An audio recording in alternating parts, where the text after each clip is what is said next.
Hello, readers. Welcome to 2023 and welcome back to Reads with Rune B with me, your host, Rune B. First, I must apologize because I know it is super late for a New Year's greeting, and that it has been forever since I posted. I am deeply sorry for that. That being said, dear readers, I beg your forgiveness and for being gone so long, and hope that you will allow me to share your days once again. Now that apologies and welcomes have been made, let's turn our attention back to our story. We have only 2 more videos to do, and then we say goodbye to Alice. However, if you, dear reader, aren't quite ready to say goodbye, then I suggest the Splintered series by A.G. Howard, or check out The Looking Glass Wars by Frank Beddor. I will post a link to both of those in the video, in the comment section of this video when I post it. And I hope after this read is done that you will join me for our next read. Thank you, and now let's jump into our story.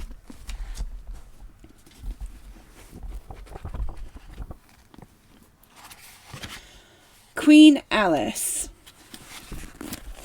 And that is Alice sitting with the White Queen and the Red Queen. Right. Let's find out how she gets on. "Well, this is grand," said Alice. "I never expected I should be a queen so soon. I'll tell you what it is, your majesty," she went on in a severe tone. She was always rather fond of scolding herself. "It will never do for you to be lolling about on the grass like that. Queens have to be dignified, you know." So she got up and walked about, rather stiffly just at first, as she was afraid that the crown might come off. But she comforted herself with the thought that there was nobody around to see her.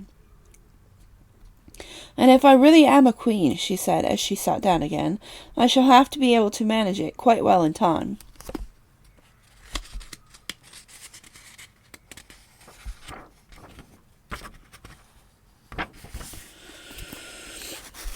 Everything was happening so oddly that she didn't feel a bit surprised at finding the Red Queen and White Queen sitting so close to her, one on each side. She would have very much liked to have asked them how they came to be there, but she feared that it would not be quite civil. And however, there would be no harm, she thought, in asking if the game was over. "Please, would you tell me," she began, looking timidly at the Red Queen. "Speak when you're spoken to," the Queen interrupted sharply. "But if everybody obeyed that rule," said Alice, who was always ready for a little argument, "and if you only spoke when you were spoken to, then the other person always waited for you to begin, you see, no one would ever say anything, so that—" "Ridiculous!" cried the Queen. Why don't you see, child?" And here she broke off with a frown, and after thinking for a moment, suddenly changed the subject of the conversation. "What do you mean by if you're really a queen? What right do you have to call yourself so? You can't be a queen, you know, till you've passed the proper examination. And the sooner we begin, the better." "I only said if," poor Alice pleaded in a piteous tone. The queens looked at each other, and the Red Queen remarked with a little shudder, She says she only said if." "But she said a great deal more than that," the White Queen moaned, wringing her hands. "Oh, ever so much more." "So you did, you know," the Red Queen said to Alice, always speaking the truth. "Think before you speak, and write it down afterwards." "I'm sure I didn't mean," Alice was beginning, but the Red Queen interrupted her impatiently. "That's just what I was complaining of. You should have meant. What do you suppose is the use of a child without any meaning? Even a joke should have some meaning, and a child's more important than a joke, I hope." You couldn't deny that, even if you tried with both hands. I'm not denying things with my hands, Alice objected. Nobody said you did, said the Red Queen. I said you couldn't if you tried. She's in that state of mind, said the White Queen, and that she wants to deny something, only she doesn't know what to deny. A nasty, vicious temper, said the Red Queen. And then there was an uncomfortable silence for a moment or two.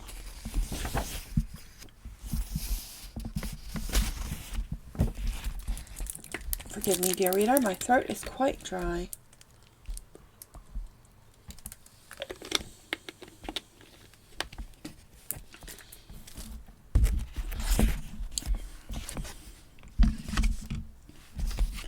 The Red Queen broke the silence by saying to the White, I invite you to Alice's dinner party this afternoon. The White Queen smiled feebly and said, And I invite you. I didn't know I was having a party at all, said Alice. But if there is to be one, I think I ought to invite the guests. We gave you the opportunity of doing it, the Red Queen remarked. But I dare say you've not had many lessons in manners yet. Manners are not taught in lessons, said Alice. Lessons teach you to do sums and that sort of thing. Can you do addition? The White Queen asked. What's one and one and one and one and one and one and one and one and one and one and one? I don't know. I lost count.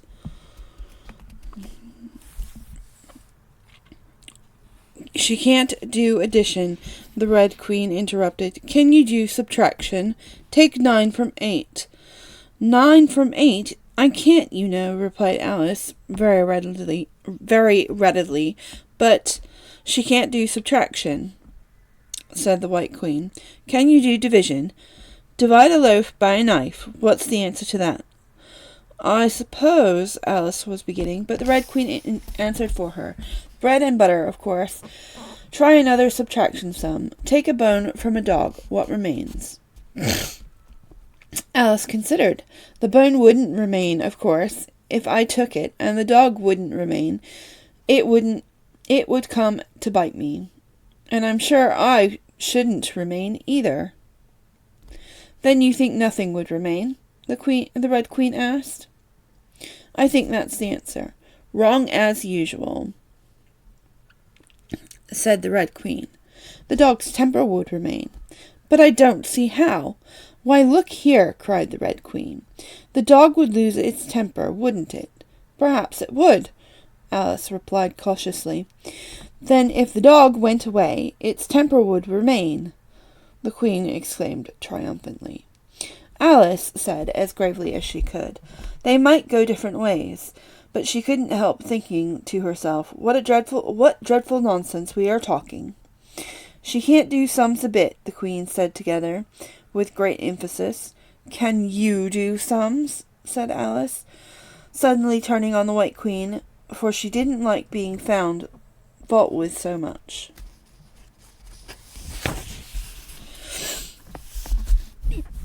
The Queen gasped and shut her eyes. I can do addition if you give me time, but I can't do subtraction under any circumstances. Of course you know your ABC, said the Red Queen. To be sure I do, said Alice. So do I, the White Queen whispered. Well, often say it over and over again, dear. Together again, dear. And I'll tell you a secret. I can read the words of one letter. Isn't that grand? However, don't be discouraged. You'll come to it in time. And here the Red Queen began again. Can you answer useful questions? She said.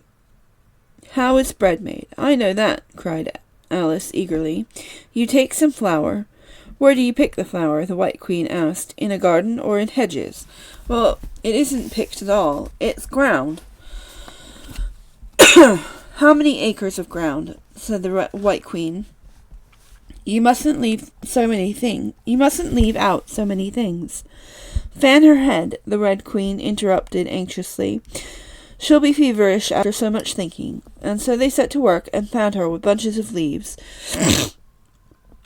till she had to beg them to leave off, as it blew her hair about so. She's all right again now, said the Red Queen. Do you know languages? What is the French for fiddle-dee-dee? Fiddle-dee-dee's not English, replied Alice gravely. Whoever said it was? Said the Queen. Alice thought that she saw a way out of the difficulty this time. If you tell me what language fiddle-dee-dee is, I'll tell you the French for it, she exclaimed triumphantly. The Red Queen drew herself up rather stiffly and said, Queens never make bargains. I wish queens never asked questions, Alice thought to herself. Don't let us quarrel, the White Queen said in an anxious tone. What is the cause of the cause of the lightning? The cause of the lightning, said Alice in a very decided. Don't let us quarrel, the White Queen said in an anxious tone. What is the cause of lightning? The cause of lightning, said Alice very decidedly, for she felt very certain about this, is thunder. No, she hastily corrected herself. I mean the other way around. Too late to correct it, said the Red Queen. When you've said a thing once, that fixes it, and you must take the consequences. Which reminds me, the White Queen said, looking down and rather nervously clasping and unclasping her hands. We had such a thunderstorm last Tuesday. I mean, one of the last set of Tuesdays, you know. Alice was puzzled. In our country, she remarked, there's only one day at a time. The Red Queen said, that's a poor, thin way of doing things. Now here, we mostly have days and nights, 2 or 3 at a time, and sometimes in winter we take as many as 5 nights together, you know, for warmth. Are 5 nights warmer than 1? Alice ventured to ask. 5 times as warm, of course. But then they should be 5 times as cold by the same rule. Just so, cried the Red Queen. 5 times as warm and 5 times as cold, just as I am 5 times as rich as you are, and 5 times as clever. Alice sighed and gave up. It's exactly like a riddle with no answer, she thought. Humpty Dumpty saw it too, the White Queen went on in a low voice, more as if she were talking to herself. He came to the door with a corkscrew in his hand. What did he want? Said the Red Queen. He said he would come in, the White Queen went on, because he was looking for a hippopotamus. Now it happened that there wasn't such a thing in the house that morning. Is there generally? Asked Alice in an astonished tone. Well, only on Thursdays, said the Queen. I know what he came for, said Alice. He wanted to punish the fish because... Excuse me a minute, I need to take another drink.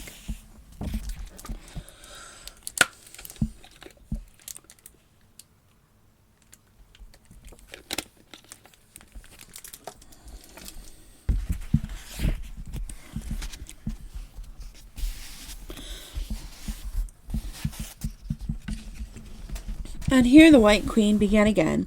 It was such a thunderstorm you can't think. She never could, you know, said the Red Queen.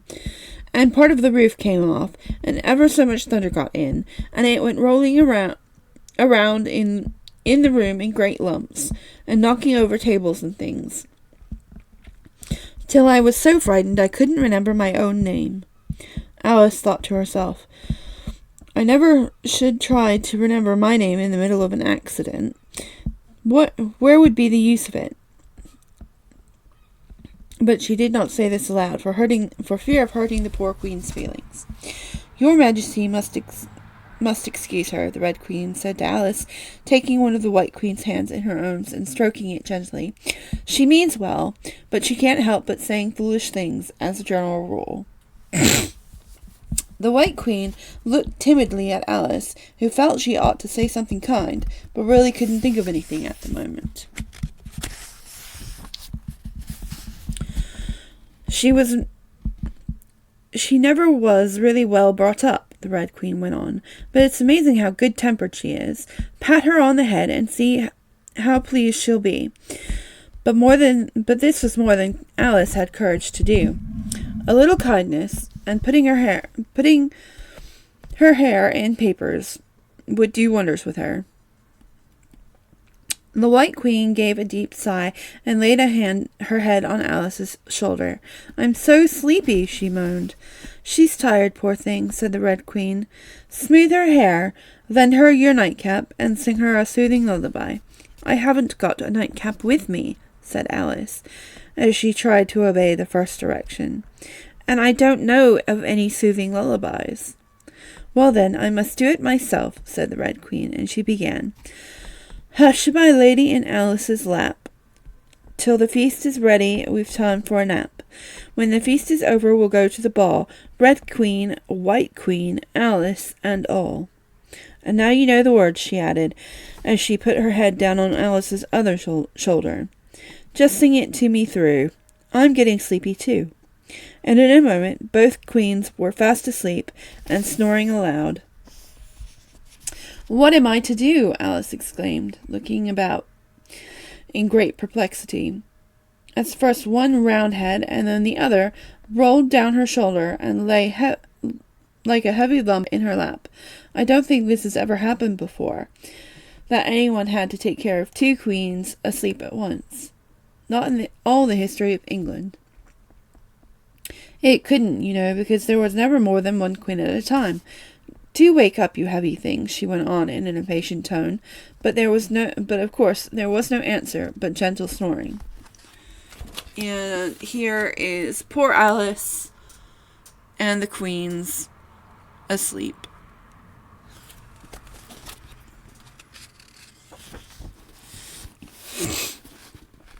The snoring got decidedly more distinct every moment and sounded more like a tune. At last she could even make out words, and she listened ever so eagerly when the two had suddenly vanished from her lap. She hardly missed them.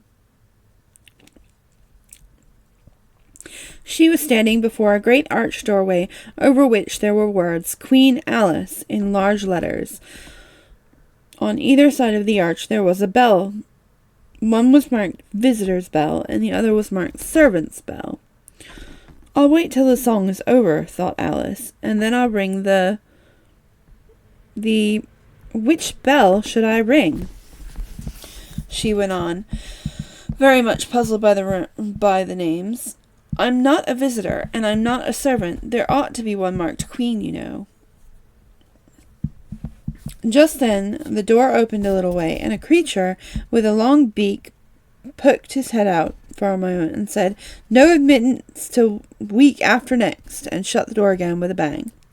Alice knocked and rang in vain for a long time, but at last a very old frog, who was sitting under a tree, got up and hobbled slowly towards her. He was dressed in bright yellow and had enormous boots on. "What is it now?" the frog said in a deep, hoarse whisper. And here is Alice standing outside the gates, and as you can see, it says Queen Alice at the top. And there she is, with the frog creature. Alice turned around, ready to find fault with anybody. Where's the servant whose business it is to answer the door?" she began angrily. "Which door?" said the frog. Alice almost stamped her foot with irritation at the slow drawl in which he spoke. "This door, of course." The frog looked at the door with his large dull eyes for a minute, and then he went nearer and rubbed it with his thumb, as if he were trying to figure out whether the paint would come off. And then he looked to Alice. "To answer the door," he said. What's been What's it been asking of? He was so hoarse Alice could scarcely hear him. I don't know what you mean, she said. I speak English, doesn't I? The frog went on. Or are you deaf? What did it ask you? Nothing, Alice said impatiently. I've been knocking at it. Shouldn't do that, the frog muttered. Vexes it, you know. He went up and gave the door a good kick with one of his great feet. You let it alone. He panted out and hobbled back to his tree. You let it alone, you know. At this moment the door was flung open, and a shrill voice was heard singing. To the looking-glass world it was that Alice said, I've a sceptre in hand, I've a crown on my head. Let the looking-glass creatures, wherever they be, come and dine with the Red Queen, the White Queen, and me. And hundreds of voices joined the chorus. Then fill up the glasses as quick as you can, and sprinkle the table with buttons and brawn. Put the cats in the coffee and mice in the tea, and welcome Queen Alice with 30 times 3. Then followed a confused noise of cheering, and Alice thought to herself, 30 times 3 makes 90. I wonder if anyone's counting.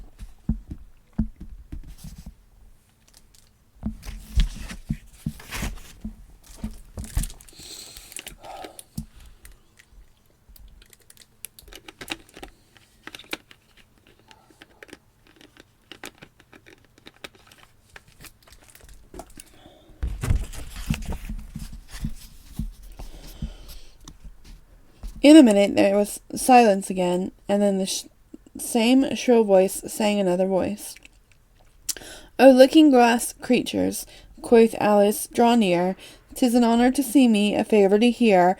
'Tis a privilege high to have dinner and tea, along with the Red Queen, the White Queen, and me. Then the chorus again. Then fill the glasses up with treacle and ink, or anything else that is pleasant to drink. Mix sand with cider, and wool with wine, and welcome to Queen Alice with 90 times 9. This is becoming an awful lot of people, isn't it, dear reader? 90 times 9, repeated Alice in despair. Oh, that'll never be done. I'd better go in at once. And in she went, and there was dead silence the moment she appeared. Alice glanced nervously along the table as she walked up the large hall and noticed that there were about 50 guests of all kinds. Some were animals, some were birds, and there were even a few flowers among them. I'm glad they've come without waiting to be asked, she thought. I never would have known who were the right people to invite. There were 3 chairs at the head of the table. The Red and White Queens had already taken 2 of them, but the middle one was empty. Alice sat down in it, rather uncomfortably, in the silence, longing for someone to speak. At last the Red Queen began. You've missed the soup and the fish, she said. Put on the joint. And the waiter set a large leg of mutton before Alice, who looked at it rather anxiously, for she had never carved a joint before. You look a little shy. Let me introduce you to the leg of mutton, said the Red Queen. Alice, mutton, mutton, Alice. The leg of mutton got up in the dish and made a little bow to Alice, and Alice returned the bow, not knowing whether or not to be frightened or amused. May I give you a slice? She said, taking up the knife and fork and looking from one queen to the other. Certainly not, said the queen. Very decidedly, it isn't adequate to cut anyone you've been introduced to. Remove the joint, and the waiters carried it off and brought a large plum pudding in its place. I won't be introduced to the pudding, please, said Alice rather hastily, or we should get no dinner at all. May I give you some? The Red Queen looked sulky and growled. Pudding, Alice, Alice, pudding. Remove the pudding.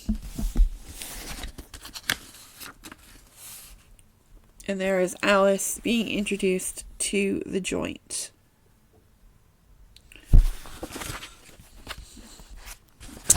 Feasts in the Looking-Glass world certainly are odd, aren't they, reader? The waiters took it away so quickly that Alice couldn't return its bow. However, she didn't see why the Red Queen should be the only one to give orders. So as an experiment, she called out, "Waiter, bring back the pudding." And there it was again, in a moment, like a conjuring trick. It was so large that she couldn't help but feel a little bit shy with it, as she had been with the mutton. However, she conquered her shyness by great effort and cut a slice and handed it to the Red Queen. "What impertinence," the pudding said. "I wonder how you like it.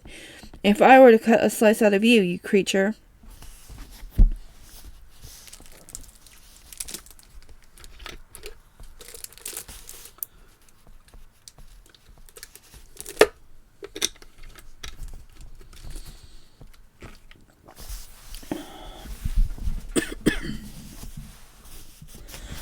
It spoke in a thick, suety sort of voice, and Alice hadn't had a word to say in reply. She could only sit and look at it and gasp. "Make a remark," said the Red Queen. "It's ridiculous to leave all conversations to the pudding. Do you know, I've had such a quantity of poetry in me repeated to me today," Alice began, a little frightened at finding the moment that she opened her lips there was dead silence, and all eyes were fixed upon her. "It really is a very curious thing, I think. Every poem is about fishes in some way. Do you know why they're all so fond of fishes hereabouts?" She spoke to the Red Queen, whose answer was a little wide of the mark. "As to fishes," she said, very slowly and solemnly, putting her mouth close to Alice's ears, "Her White Majesty knows a lovely riddle, all in poetry, all about fishes. Shall she repeat it?" "Her Red Majesty is very kind to mention it," the White Queen murmured into Alice's other ear, in such a voice that was like the cooing of a pigeon. "It would be such a treat. May I?" "Please do," said Alice very politely. The White Queen laughed with delight and stroked Alice's cheek, and then she began. "First the fish must be caught. That is easy. A baby, I think, would have caught it. Next the fish must be bought. That is easy. A penny, I think, would have bought it.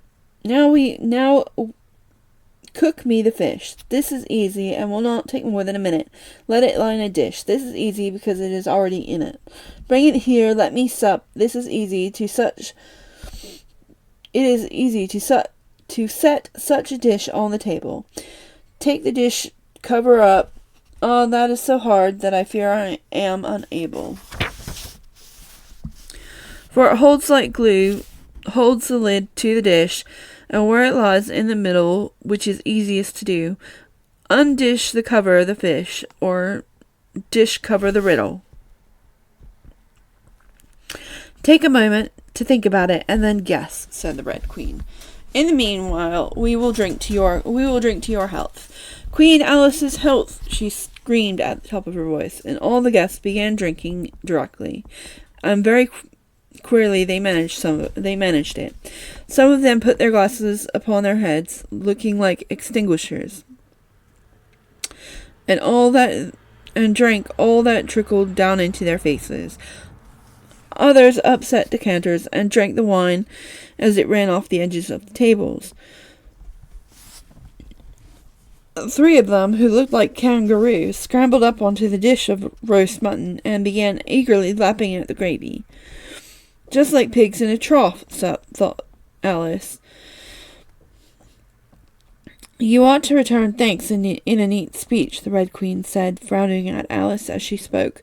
"We must support you, you know," the White Queen whispered as Alice got up to do it, very obediently, but she was a little bit afraid. "Thank you very much, but I can do quite well without." "That wouldn't be the thing at all," said the Red Queen very decidedly. So Alice tried to submit to it with good grace.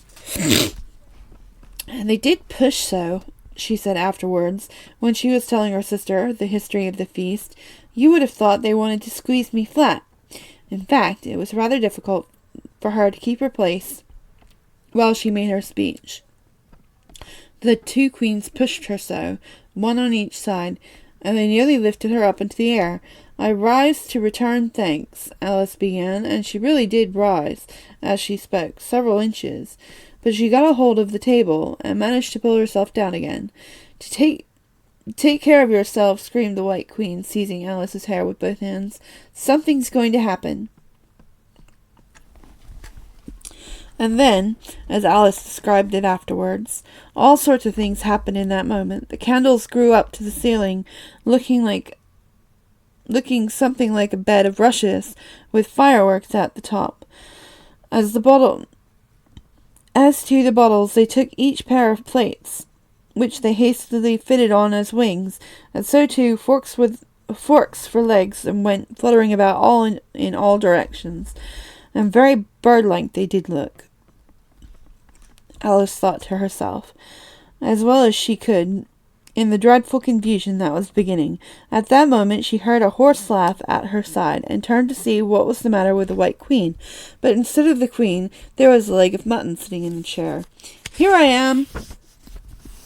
And here is everything going haywire at Alice's feast.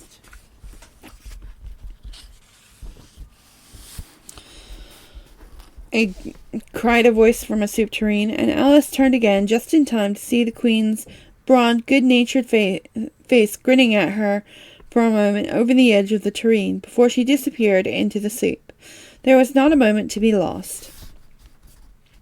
Already several guests were lying down in the dishes, and the soup ladle was walking up the table towards Alice's chair, and beckoning her impatiently to get out of its way.